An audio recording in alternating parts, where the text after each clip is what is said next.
Half Point PPR Fantasy Football Show. I am your host, Alex Johnson. Thank you for joining us via podcast and on YouTube today.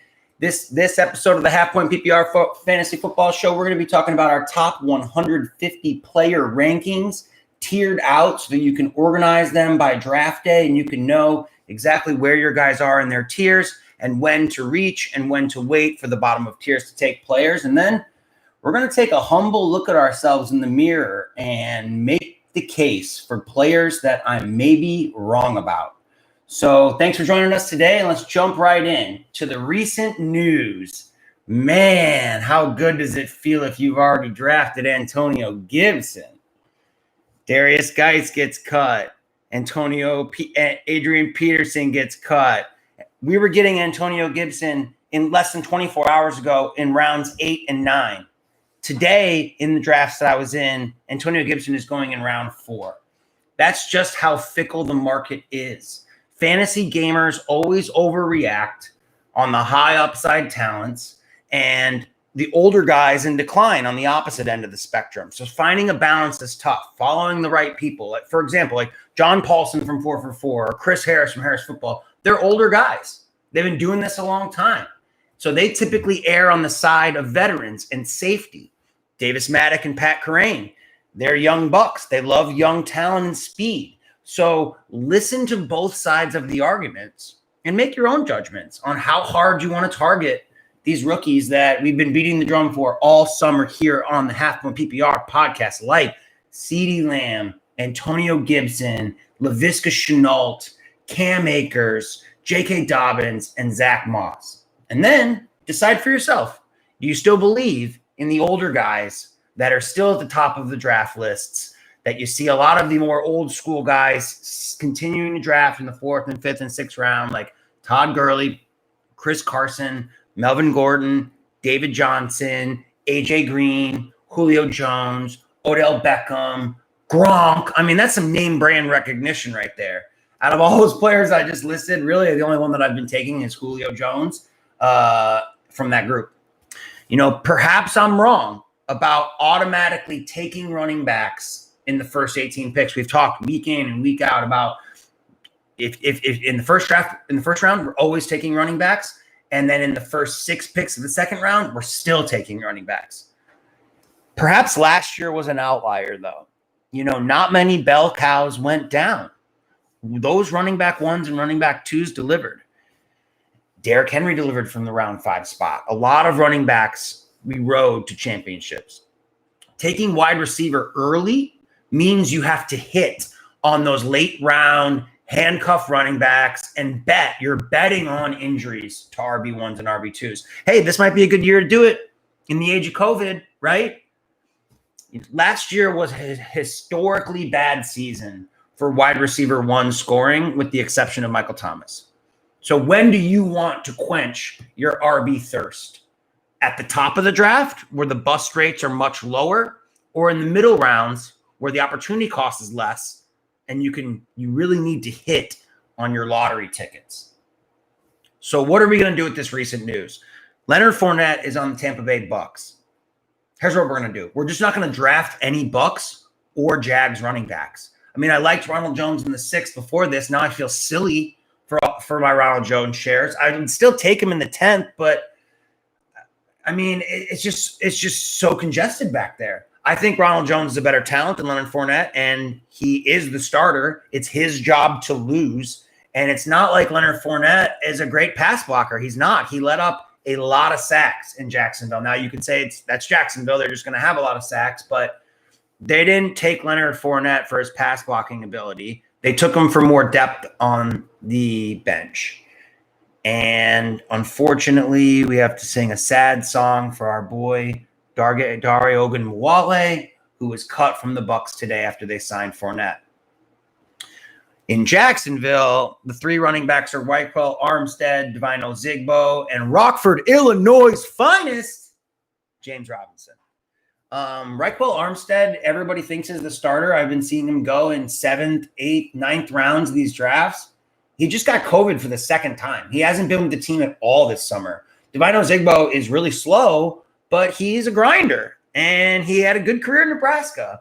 But he doesn't have the speed or breakout potential that we want to spend on a middle round pick when we can get high upside rookies like Moss and CeeDee Lamb, or even second year players like Mecole Hardman or Paris Campbell in that range. I'd rather have the upside of those guys than trying to roll the dice on the Jacksonville backfield. If you're in a dynasty league, yeah, grab James Robinson. To the moon, baby. Rockford. All right. So this is where we humble ourselves and we say, maybe I was wrong about these guys. And the first one on the list is Keenan Allen. He's 28 years old. Obviously, I'm low on the older guys. We're fearful of this Chargers offense not throwing the ball much, potentially going through a quarterback change midseason, starting the year with Tyrod Taylor, potentially bringing in rookie Garrett Herbert after the bye week. The schedule is really easy for the first 8 games. Check out the schedule for the Chargers. Bengals, Chiefs at home, Panthers at home, at Bucks, at Saints in a dome, Jets, at Dolphins. And then if they don't get COVID in Florida, then the Jags. And then Raiders week 10. So, Raiders and then week 10 is their bye where they might consider Herbert. So,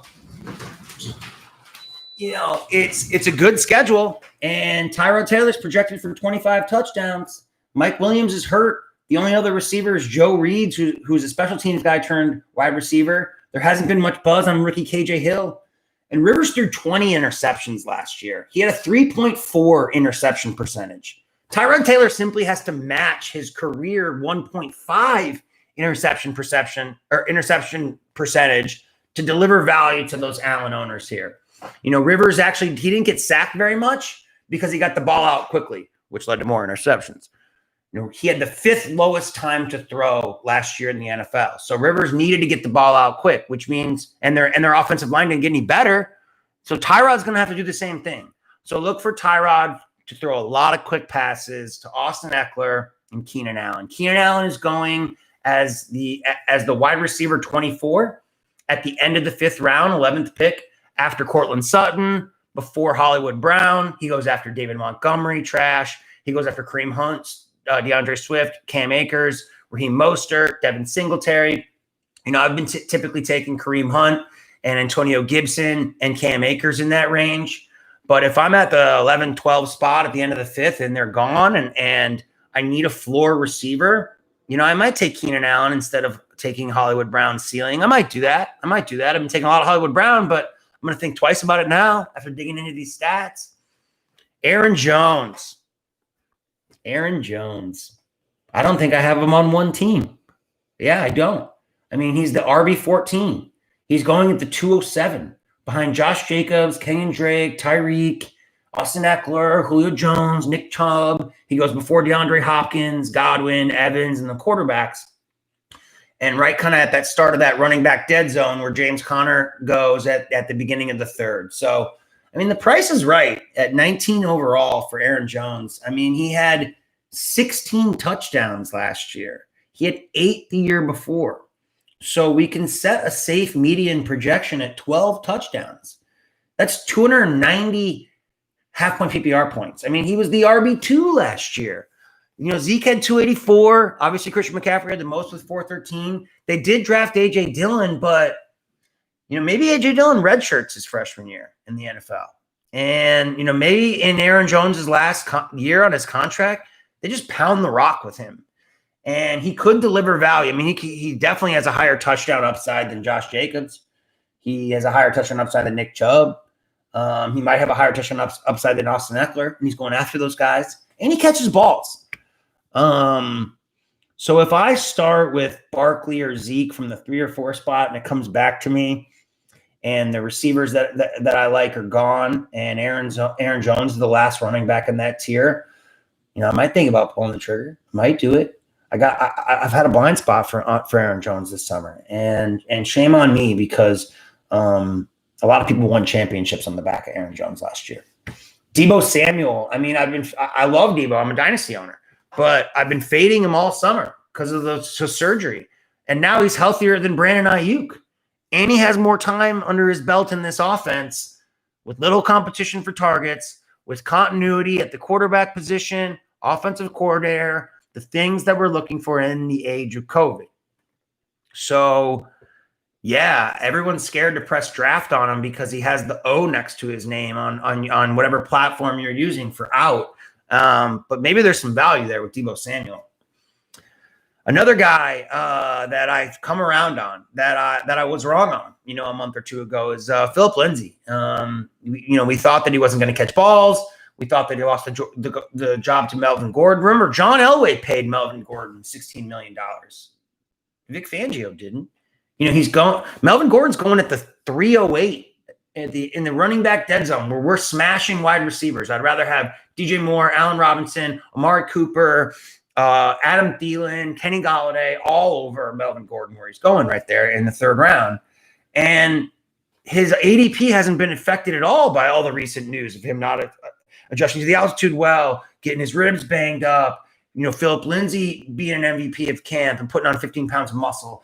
And everybody thinks Melvin Gordon's going to catch a lot of balls, but Phillip Lindsay has 35 catches a season the past 2 years in Denver, 17 touchdowns over the past 2 years. So, don't fade Phillip Lindsay. I think Phillip Lindsay is a great option.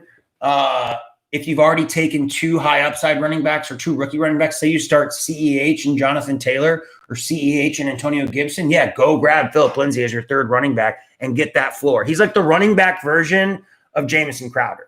If you're shooting for the moon with Tyreek Hill and Marquise Brown and Will Fuller at the wide receiver position, you want a safe floor guy like Jamison Crowder. One of my favorite receivers to shoot for the moon this year with is Deshaun Jackson. So he's a guy that I like to pair with Crowder in those middle rounds as well. Let's jump into these rankings. So these are the redraft rankings in half-point PPR, 1 quarterback league scoring. In our first and top tier, heads and shoulders above the rest, we have Christian McCaffrey and Saquon Barkley. I worry a little bit about Barkley's touchdown upside, but with Jason Garrett in town, he loves to run the ball. He likes to get the running backs involved in the passing game. Saquon Barkley is a killer ball catcher, guys. And if they can start using him like CMC was used last year, he's going to be the top back in fantasy. It's really on Daniel Jones and these pass catchers. Can they get the ball moving down the field and not fumble 18 times like he did last year with Barkley? So I wouldn't take Barkley at 1. I don't think I've even seen it happen. Sometimes Zeke goes at 2 above Barkley because of the touchdown upside. Zeke is number 3 in our ranking. So the next tier is Zeke. Alvin Kamara, we're not wavering on the contract talk. He's still our number 4 player. Clyde Edwards-Helaire at number 5. Dalvin Cook at number 6. Zeke, Kamara, CEH, Dalvin. So I think that you really want a top 6 pick and get really excited about the 5 spot or the 6 spot because there's going to be Austin Eckler and Aaron Jones are going to be there for you on the way back. So you can go running back if you want to start with a super high testosterone start like that. Or usually Julio Jones is there. Maybe Tyreek Hill slips. And when you start with CMC or Barkley, the choices when it comes back to you are really tough. You got to be like, who do I like most out of Golladay, Evans, Godwin, Thielen, Allen Robinson, DJ Moore, and all those guys just feel like a reach right there. So the next tier, we're at pick 7. Michael Thomas at 7, Derrick Henry at 8, Joe Mixon at 9. I've taken Thomas in the first round a couple times. You don't feel great about it when you do it. You're taking the safety there. He's got a great ceiling, but you're really taking him for his floor and for all the balls he's going to get thrown his way. And then you're hoping to get a running back in round 2. And that's fine. If you want to start that way. You're rolling the dice a little bit at the running back position because running backs might not come back to you in round 2. Derrick Henry, the big dog, he's going to eat. A guy that I hated on for a long time, but he's going to smash this year. Hopefully they're in as good of game script position, as they were last year. The Titans, since Tannehill started, all those games Tannehill started, they only kicked 1 field goal the whole time. They ran so pure. And they might not run as pure this year. So that's why Henry's behind Thomas and Dalvin. And then Joe Mixon. 4-year deal. He signed it. We always loved the talent. We hated the situation. Last year was tough with that offensive line. So Mixon is a great safe pick at 9 and the end of this tier. And then this next tier, we're at pick 10. It's really just go get your guy. Right now, my guy is Miles Sanders there at 10. Josh Jacobs at 11 for his floor. I know he might not catch a lot of balls, but he's going to touch the ball a lot. And Gruden's got his hair on fire about him not being the offensive rookie of the year last year. I think he's just going to stick it in Jacobs' gut 250 times. But again, game script might not let them do that when you're playing the Chiefs 2 times a year, right? Kenyon Drake, another one of my guys I'm just going to go get. I'm not worried about the walking boot. He's fine. I'm just going to keep telling myself he's fine because his upside is a top 4 back. His upside is CMC type player. Barkley, if he catches the balls. I mean, he's going to be in a high-flying offense. He's the bell cow, and he was the RB3 since he joined Arizona. So let's just keep riding that hot hand with Kenyon Drake. And then Mr. Reliable. I mean, Davante Adams at number 13. You can't go wrong with Davante Adams. He's going to catch a lot of balls. He's the red zone threat. He's got a lot of positive touchdown regression coming this year. So if you start Kenyon Drake, Davante Adams at the turn there, at the 12-13, feel good about it.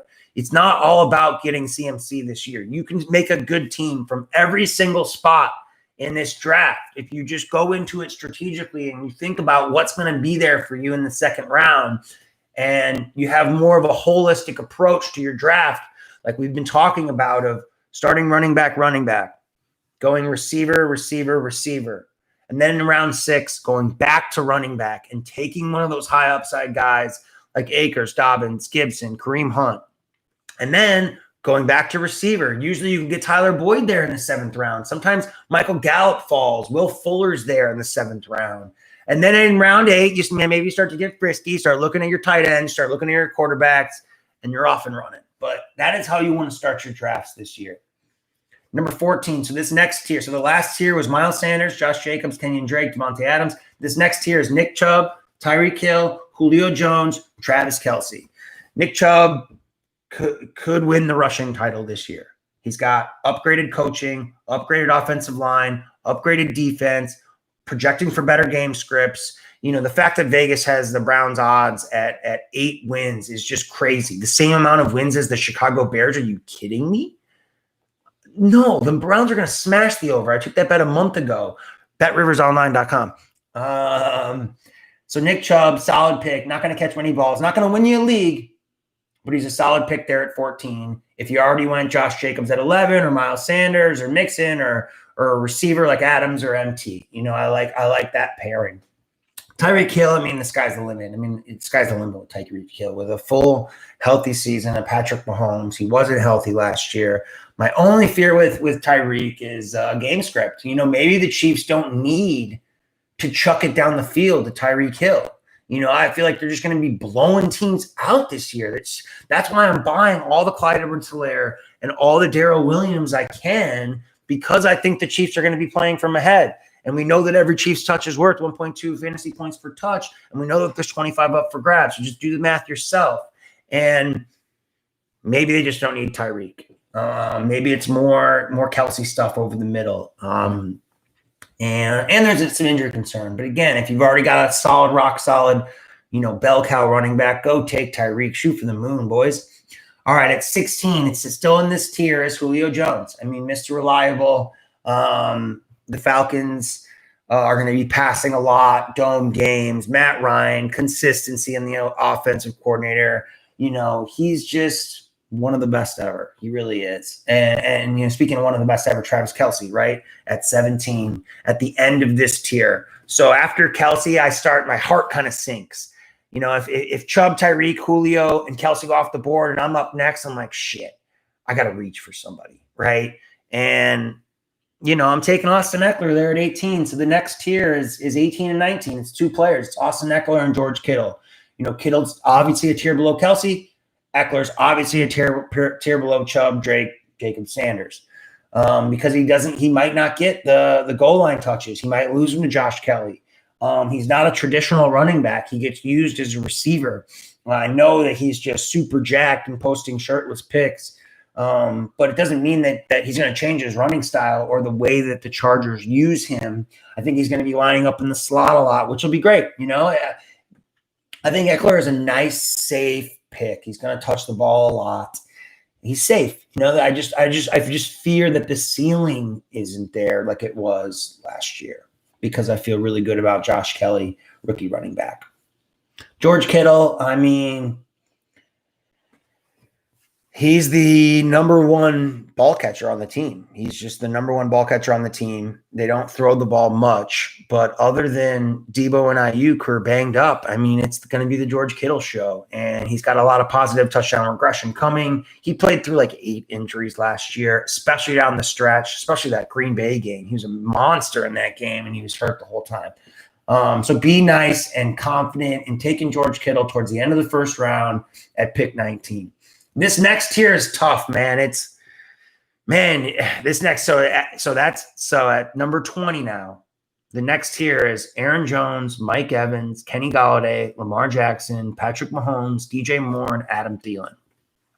Aaron Jones, we talked about. I think he should be going in the second round. I like his spot there at 20. I put Mike Evans up there. Mike Evans is he's had the best chemistry with Brady so far in camp. Maybe I'm just too low on Brady's arm, because Evans is a boundary receiver. And, the joke about Brady is he can't throw it deep, and Evans likes to go deep, but it's Tom frickin' Brady. He can still make throws, and Evans is the alpha, Godwin's is the slot guy, and Godwin was Jameis's favorite target, especially in garbage time. But Mike Evans is a man amongst boys. He's uncoverable 6 seasons in a row with 1,000 yards. So in this kind of convoluted group of receivers, I'm taking the old guy. Look at me, turn over a new leaf. We're taking the old guy here. Kenny Golladay next on the list. Stafford was crushing it last year before he got hurt. Galladay's his favorite target, playing from behind a lot. I think that Golladay is a much better talent than Marvin Jones. I just do. I think Marvin Jones is a good receiver. But the way that Golladay can get open in space and catch the ball and run, his yards after the catch, Marvin Jones is more of a go up and get it guy, catch and fall down guy. So I just like the upside of Kenny Golladay more than some of these other players. I like the upside. Maybe his floor is lower, right? If you want a floor guy, take Evans. If you want a ceiling guy, take Golladay there at the 22 overall. Then Lamar Jackson at 23 and Mahomes at 24. I don't really need to say much about these guys other than don't take them before the 23 and 24 pick. Just don't do it. This is even a little early. I'm higher than ECR on Mahomes and Lamar. And I just think that, 50 to 60 touchdowns is in the cards for both of these guys this year. It's safe. It's a safe pick. And then in the 5th, 6th, 7th, and 8th round, when people are starting to grab quarterbacks, that's where you're plucking all the high upside running backs and receivers. It's such an empowering feeling not to have to be like, oh, I got to go get a quarterback here in the middle grounds, because that's where we like to find those breakouts. And take your floor and your ceiling. Lamar and Mahomes are floor and ceiling guys. Coming to the end of this tier here, DJ Moore. We've talked about DJ Moore all summer. I almost put him over Mike Evans and Kenny Golladay, but the ceiling just isn't there. They had 3 touchdowns, last year. So, the floor's there. I do think that with Teddy and Curtis Samuel's been struggling this summer, and we haven't heard a peep out of Robbie. And Ian Thomas already has turf toe, and the Panthers run the highest pace in the NFL, and they're going to be playing from behind. And DJ Moore is a perfect fit for Teddy Bridgewater. Feel free taking DJ Moore in the second round. I've done it a few times. After DJ Moore, Adam Thielen, the alpha for the Vikings. We talked about him on last week's podcast. 150 targets is probably his floor. It's not even like a ceiling. That's his floor. There's a story about him at the Pro Bowl last year. Just surrounded by much bigger, taller, muscular, athletic guys. And dude was just carrying himself with more swag than any receiver. All the pros were like, man, Adam Thielen is a pro's pro. That dude has got swag. He's got a chip on his shoulder. And he's an old guy, but I'm in his corner. The next tier here. So now we're at 27 through 33. This next tier is DeAndre Hopkins, Chris Godwin, Chris Carson, James Conner, Amari Cooper, Allen Robinson, and Juju Smith-Schuster. I'm pretty low on Hopkins, guys. I mean, I have him after DJ Moore and Thielen and Galladay. I'm worried about his injury or this holdout, whatever it's going to be. He's only had one practice with Kyler. Don't just click Hopkins for the name brand recognition because what he did with Deshaun Watson and the always throwing Texans.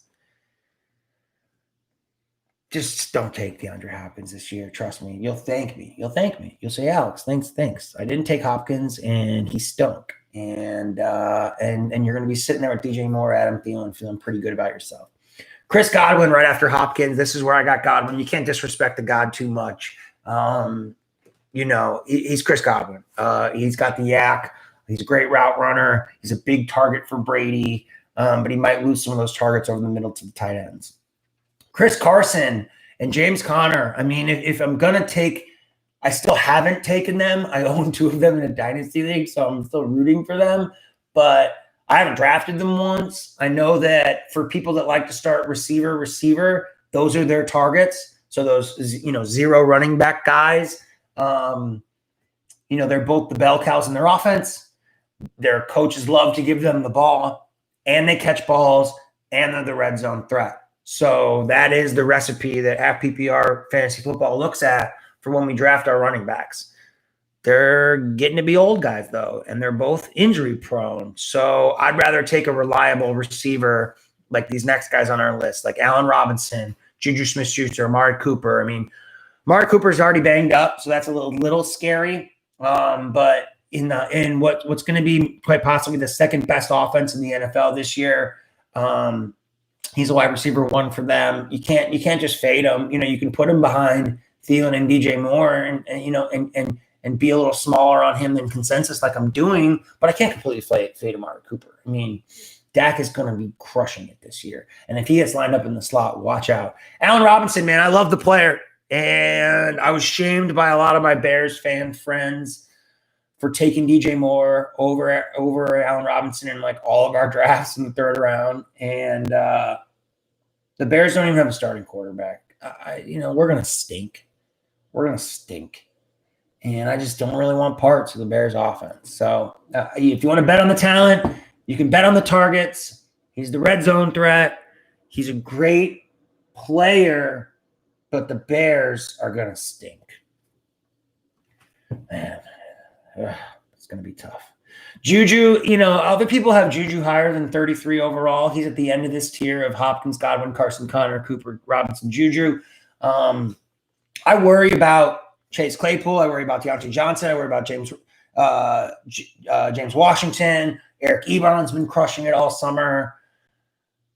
I mean, that's just a lot of mouths to feed. I know that's a crutch argument, but, look at all the Steelers games last year. It was like 17-16, 17-13, 16-10. Like, they're going to win with defense and running the ball. Their defense is nasty.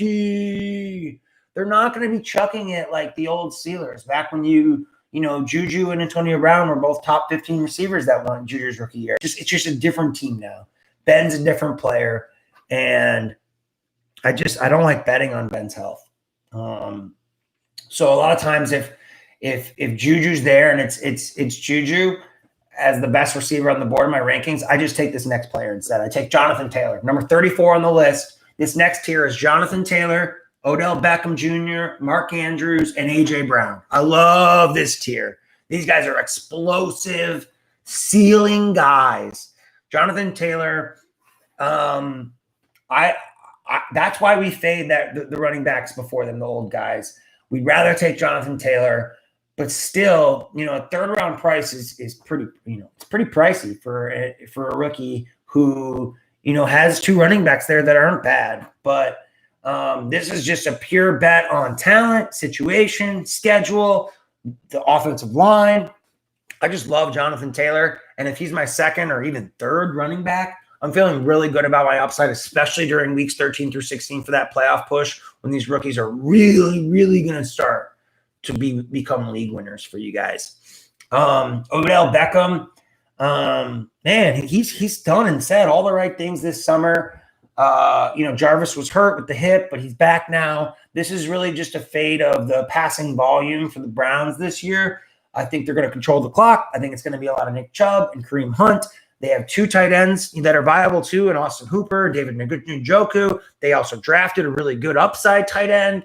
Odell's going to have those games, those spike weeks, but it's going to be hard to figure it out when it happens because he had him last year against the toughest defenses. He had it last year against the Ravens. So it's like you started him against all those crappy teams and he did nothing. And then you maybe thought about benching him against the good cover corners and the good defenses, and then he crushed that week. So he's just a frustrating guy to own. I'd rather take the next guy, Mark Andrews, number 36 on our list. So right here at the end of the 3rd round, pick 12, Mark Andrews might lead all tight ends in touchdowns this year. Hayden Hurst is gone. The only other ball catchers are Hollywood Brown, Miles Boykin, rookie Devin Duvernay. He's got enough chemistry for Lamar for them to cut 1st round pick Hayden Hurst.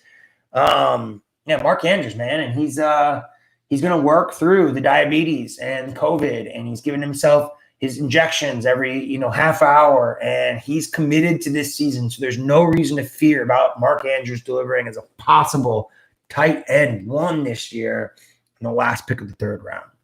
First pick of the 4th round, end of this tier, A.J. Brown. I mean, he was a rookie last year. He's so young. He was only played with Tannehill for 8 games. He only needed 4 or 5 targets a game to deliver wide receiver 1 value most weeks. I think the volume's going to increase. I don't think Adam Humphries and Corey Davis are going to get many targets this year. I think Jonnu Smith is going to get more targets this year, but Jonnu Smith only played 18% of the snaps last year. 18%. I mean, A.J. Brown is the game for Ryan Tannehill, and they ran so pure last year. They just pounded the rock in the second half, and they just can't run that pure. We already said it. And when you're not running pure, you're throwing the ball. You're trying to catch up. And who do you throw to? You throw to a guy that can get open against anybody, and he's one of the hardest men to tackle in the league, A.J. Brown. This next tier is Calvin Ridley at 38, Zach Ertz at 39, DJ Chark at 40, Terry McLaurin at 41. I love Ertz, Chark, McLaurin this year. I'm showing Calvin Ridley the respect of the route running precision that he has on a pass first. If I like Julio, I got to like Calvin Ridley, right? And I like Matt Ryan. So I'm just showing him the respect. But I usually take DJ Chark over him. Oh, DJ Chark, DJ Chark, Calvin Ridley's fine. He's a floor guy. If you've already taken a floor receiver, don't take Calvin Ridley. Take an upside guy like Chark or McLaurin. But if it's your wide receiver 1, so you want running back, yeah, it's okay to take Calvin Ridley. Take your floor and then get your upside guy in the 5th round, like a Will Fuller or Marquise Brown. That's fine. But I like the optionality of using my second wide receiver as kind of like a running back, kind of like a spike week running back. He's going to have the floor to start him every week, DJ Chark and Terry McLaurin, because they're the alphas in their offense. Calvin Ridley isn't. But they have the touchdown upside and yak upside that Ridley doesn't have. And they have way worse quarterbacks on way worse teams. So, again, that is why Calvin Ridley is ranked ahead of DJ Chark and Terry McLaurin. He's ranked higher. So take him higher. But I just have this like soft spot in my heart for DJ Chark and Terry McLaurin. It's like your babies, when you find them when they're young and they get to break out on your team, you just love them so much. And Zach Ertz is going to be a target hog this year. Jalen Reagor and Alshon Jeffrey aren't going to be hurt forever, right? So Ertz is going to give you that early season cushion that you need to jump out in front of your leagues. But I'd still draft an upside tight end in the late rounds, like an Irv Smith, like a breakout guy, or Chris Herndon, someone like that. Because, maybe towards the end of the season, once Reagor gets up and going in the offense, and if Deshaun Jackson can stay healthy, maybe Dallas Goedert starts having some good games, maybe Ertz fades a little bit down the stretch. He is an old guy, and he's got some contract stuff going on. So, but Zach Ertz at 39 overall, that's a steal. You can get the same floor that you get from George Kittle. You can get a better floor than Mark Andrews for a much lower price. Pick number 42 through 45, Cortland Sutton, Tyler Lockett, Robert Woods, DK Metcalf. We got Lockett over Metcalf.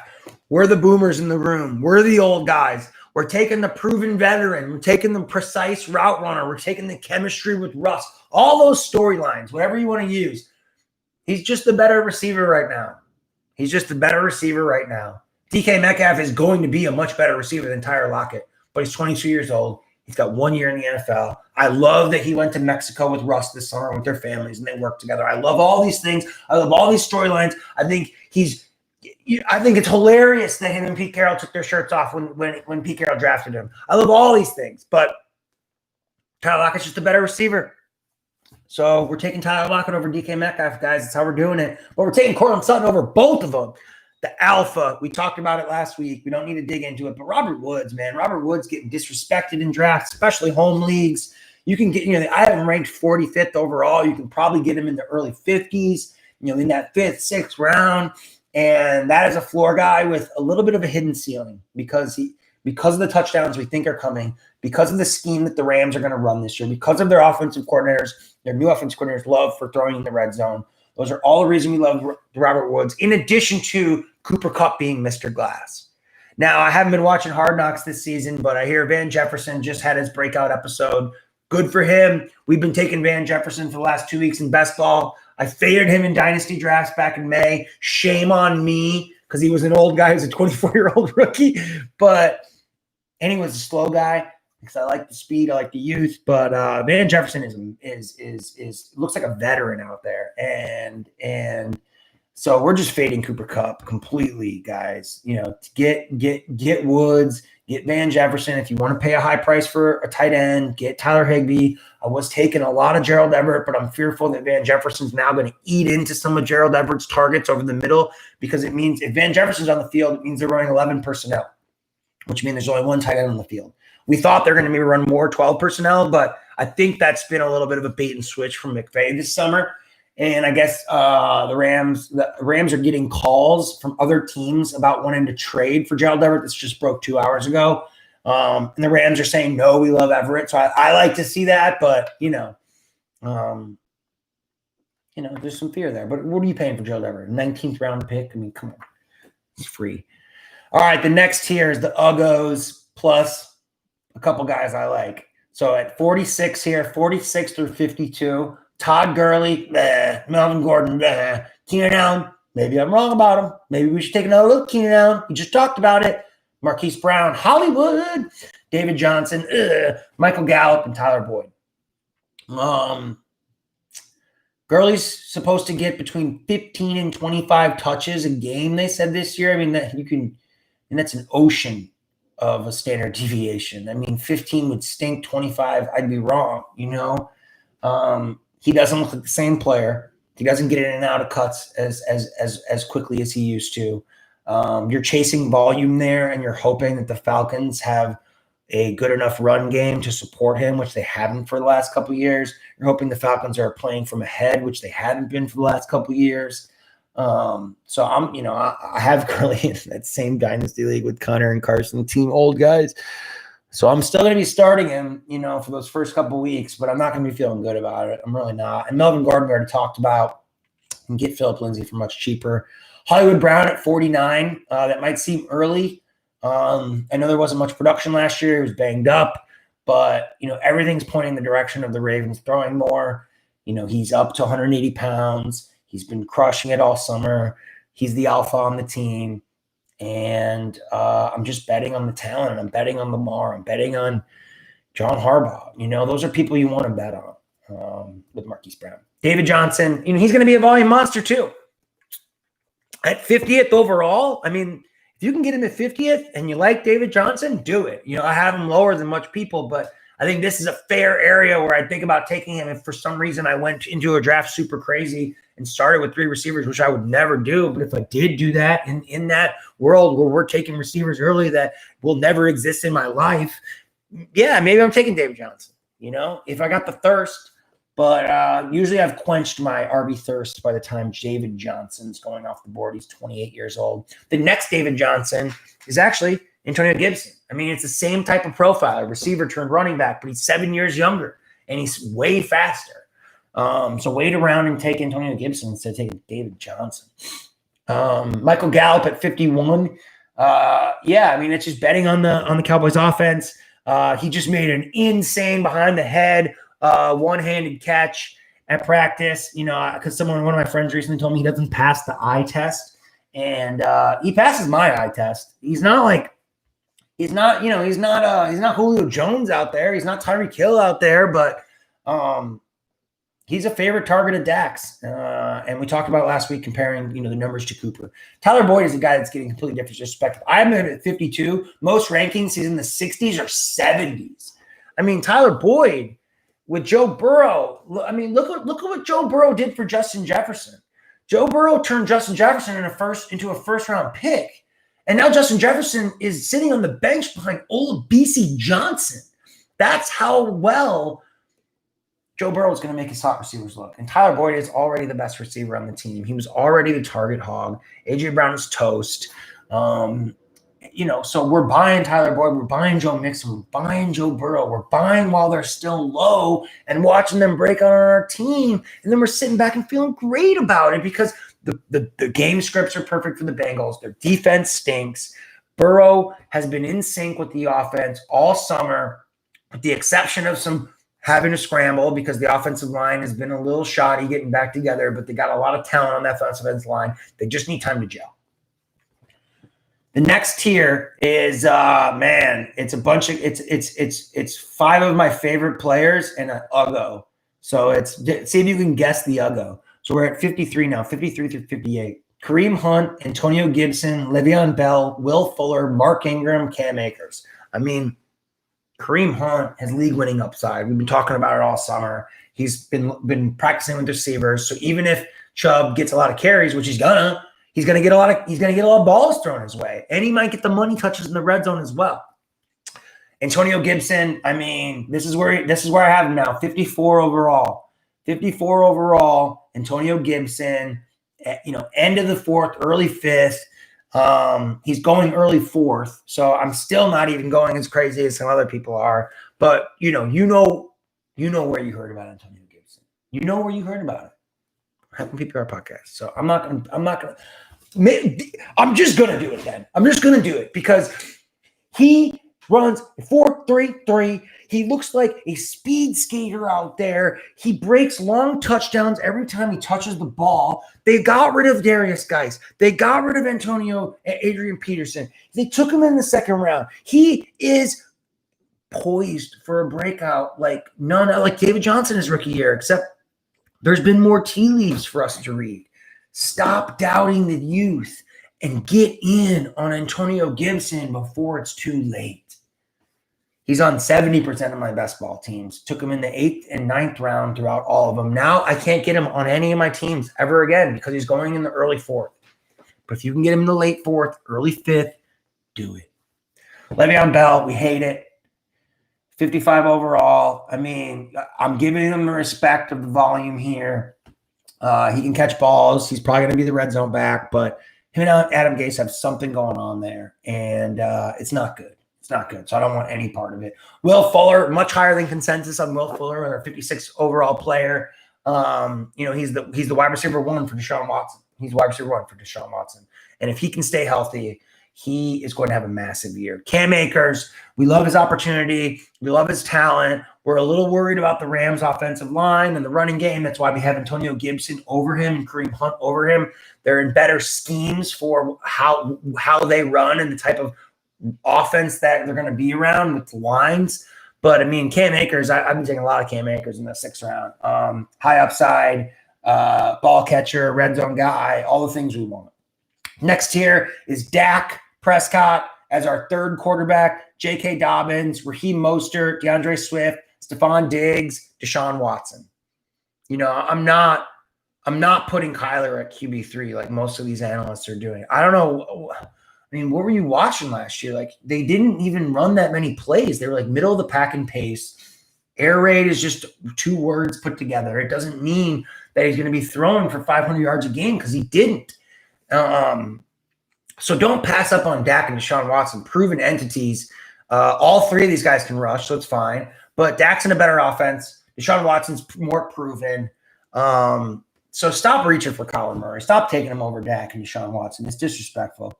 J.K. Dobbins, love the late run playoff push. Raheem Mostert, I love his talent. I love the offense that he's in. He crushes that gap scheme where they're pulling blockers and he busts through holes.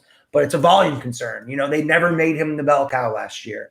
And, Tevin Coleman's healthy. Jerick McKinnon's healthy. So you just can't bank on a lot of touches with Raheem Mostert. DeAndre Swift, I like him for a playoff push. Don't pay too high of a price for DeAndre Swift. He's been hurt. Kerryon Johnson's looking healthy now. Apparently his addiction to his leg brace is only mental. He doesn't actually need it, which is weird, but okay.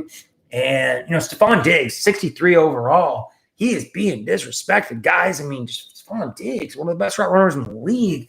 I know Josh Allen isn't very accurate, but Kirk Cousins wasn't a world beater either. We were still taking Deshaun Diggs in the 4th round. Now he's going in the 6th and 7th round. Deshaun Watson, we already talked about. So the next tier, 65 through 69, Cooper Kupp, completely fading. Jarvis Landry, love the floor. If you've already taken like a Will Fuller, Marquise Brown type guys, take Jarvis Landry. Get your floor there. He has more red zone targets than OBJ, more overall targets than OBJ. One more year with Baker. Then we have Kyler Murray slotting in here, right with Russell Wilson. They're just neck and neck. It's hard to pick. Russell Wilson just doesn't get a lot of passing volume. Kyler Murray will get more passing volume. They both got good weapons. Russell has better receivers. It's just it's just Brian Schottenheimer. It's a fate of Brian Schottenheimer. I still take Russell in the 6th and 7th round sometimes, but I get really frustrated with Brian, Schottenheimer not wanting to pass the ball in Seattle. So I'm fine with you taking Kyler over Russell. Jamison Crowder, last of the tier. The half-point PPR magnet over the middle. He's a little bit banged up right now. You never feel good about starting Jamison Crowder. But he constantly delivers, 12 to 15 half-point PPR points. If that's what you say you're like me and you love taking rookies. These rookies aren't going to break out week 1. And look at Jamison Crowder week 1 last year. He had 25 points. He's a guy that helps you start the year nice and safe with the floor that gives you time for your young, explosive players to break out or have injuries in front of them and then really break out. The next tier is Marvin Jones, Christian Kirk, Devontae Parker, Phillip Lindsay, T.Y. Hilton, Darren Waller, 70 through 75. Christian Kirk is a guy, he's a slot guy. He could be the next Godwin. He might be the next Godwin because this is where Godwin was going last year, 71. It's not fair to say Ridley's going to be the next Godwin because Ridley's going in the freaking 3rd round. Christian Kirk is going at 71. That's where Godwin was going last year. They're both slot receivers, both being slept on with other alphas in their offense that are aging, with quarterbacks that like to throw downfield. So Christian Kirk, get all the Christian Kirk in the 8th and 9th round. Devontae Parker, I'm super low on, much lower on than consensus. I want to zip through the rest of these guys. Thanks for joining for today here on the YouTube stream and on the podcast. But the next tier here is CeeDee Lamb, Deontay Johnson, Devin Singletary, James White, and Zach Moss. So that's 76 through 80. CeeDee Lamb, Deontay Johnson, Devin Singletary, James White, Zach Moss. 81 through 89. So a big tier here of a bunch of guys that I don't really like with the exception of Deshaun Jackson. So David Montgomery at 81. Deshaun Jackson, Matt Ryan, he's my QB8, guys. Most rankings that you see, Josh Allen is the QB8. No, get out of here. Matt Ryan is the QB8. Then Evan Ingram, Julian Edelman. Then we have Carson Wentz at 86, the QB9. Then we have Josh Allen at the QB10. We'll show some Josh Allen some respect because of his legs. Tevin Coleman at 88. Kerryon Johnson at 89. Kerryon's another one of those guys that you can pair with rookies. He's going to get a lot of touches early in the season, and then I think DeAndre Swift's going to usurp him. So take him if you've already taken Gibson or Clyde Edwards-Helaire. It's okay, take him. I know he's got the walking boot. I'm getting over it. You can get over it too. The next tier, 11 guys, so 90 through 101. Ronald Jones, this is where we have Ronald Jones. We still have him over Leonard Fournette, but he's way down here at 90, not up in the 6th round anymore. Hunter Henry, Tyler Higbee, Boston Scott, who we love this year, Hayden Hurst, who I'm really starting to come around on. Jacob Gibbs talked about him on the podcast. Going to be soaking up a lot of targets in Atlanta there. Chase Edmonds, Mike Gesicki is a breakout tight end. TJ Hawkinson, who I've been taking in almost every draft. I mean, TJ Hawkinson has Gronk-like upside, and I have him at 97, which is much higher than consensus. He's going 110.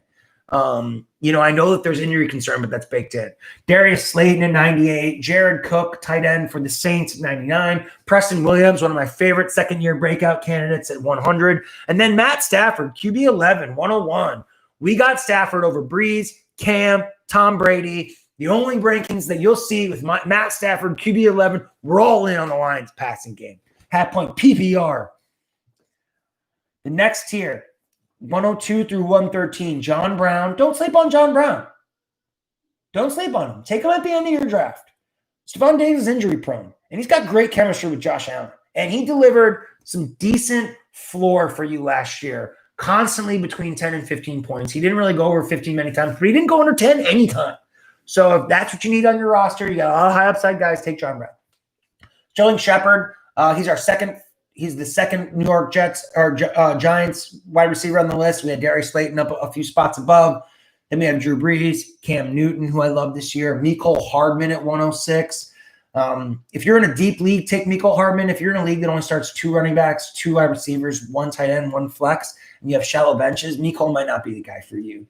He's going to be a roster clogger until an injury gets in front of him or he finally leapfrogs Sammy Watkins and DeMarcus Robinson. But it's not going to happen week 1. It's going to take some time. Tom Brady, AJ Green, who I'm completely fading. He's at 108 for me. Most of the industry rankings, you'll see AJ Green in the 50s and 60s. He is so washed, and he's already hurt. Damian Harris, who's already banged up for the New England Patriots. Matt Breida, Tariq Cohen, Noah Fant, who I love this year, Aaron Rodgers.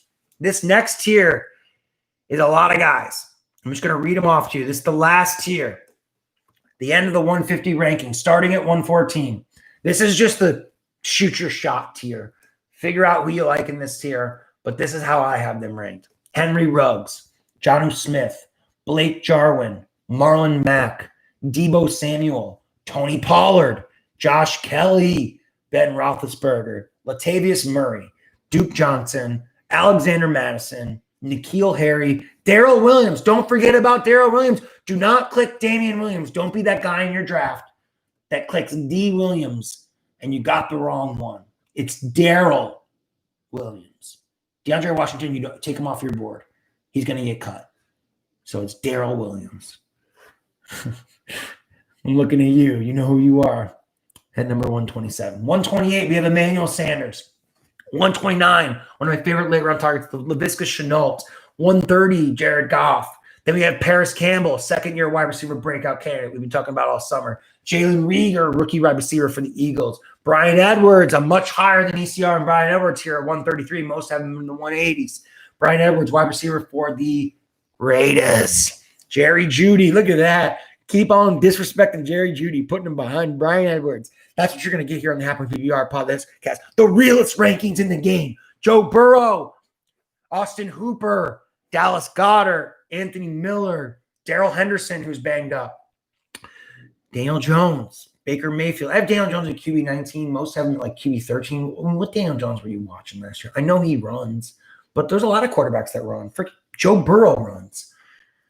He's a much better decision maker as a rookie, I bet, than Daniel Jones is going to be as a second-year player. Joe Burrow's just got that swag. Daniel Jones doesn't. Speaking of swag, next on the list is Baker Mayfield at QB 20. Baker Mayfield, comeback season.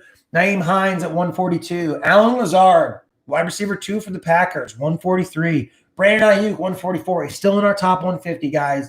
Don't sleep on Brandon Ayuk. Now you're going to get him at even more of a discount since he's hurt. 145, Irv Smith. 146, Jerick McKinnon, third down back ball catcher for the Niners, baby. 147, we have Leonard Fournette. This is where Uncle Lenny is coming in our rankings. 147. I saw him go in the second round in a best ball draft last night by a guy with a Trump 2020 avatar. I'll just let that sit for a minute. A.J. Dillon, 148. O.J. Howard, 149. I love O.J. Howard this year. You're going to get him so cheap. Everyone's on Gronk. People are sleeping on O.J. Howard. He's younger. He's getting better. He's good chemistry with Brady. We have no idea who's going to get the touchdowns there. So place as many bets as you want on those ball catchers. We're not taking the Tampa Bay running backs, but we want to get these ball catchers. And then Sony Michel at 150. What a fall from grace for Sony Michel. I'd rather take Damian Harris. I'd rather take Rex Burkhead. I'd rather take James White. So Sony Michel is the odd man out for the New England Patriots. Thank you so much for tuning into this episode of the Half Point PPR podcast. Good luck in your drafts this weekend. Talk to you later, guys.